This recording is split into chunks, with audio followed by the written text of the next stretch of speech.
Welcome to Coffee with Viking. I am Mike. Cheers.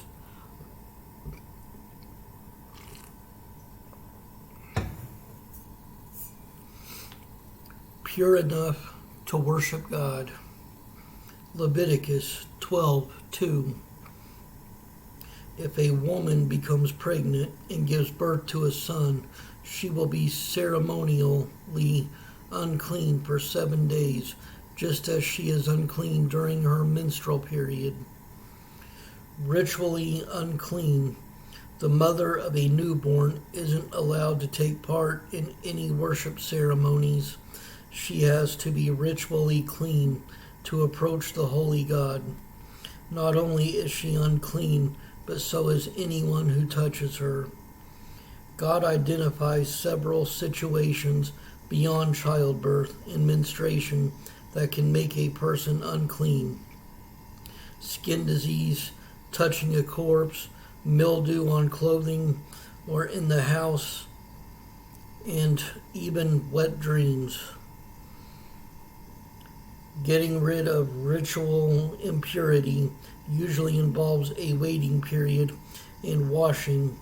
In the case of skin disease or mildew, a priest has to make an examination and declare the problem resolved. But now, when we are spiritually unclean, we go by there's a different way to become clean now, and that is seeking forgiveness through Jesus Christ and his sacrifice, because the final sacrifice was made. We just need to find atonement and forgiveness through it.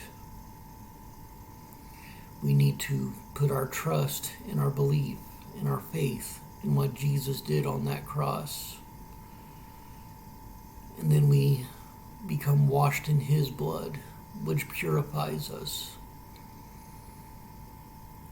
But back then, and before Jesus came, the Jewish nation had to do different rituals,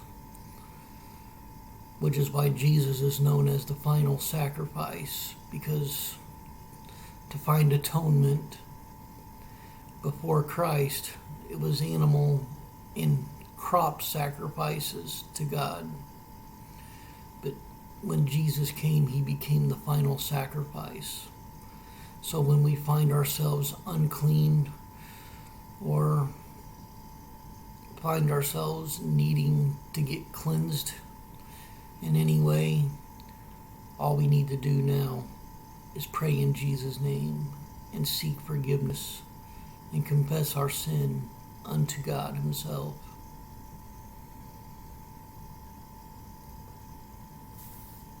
Stay blessed. Stay caffeinated.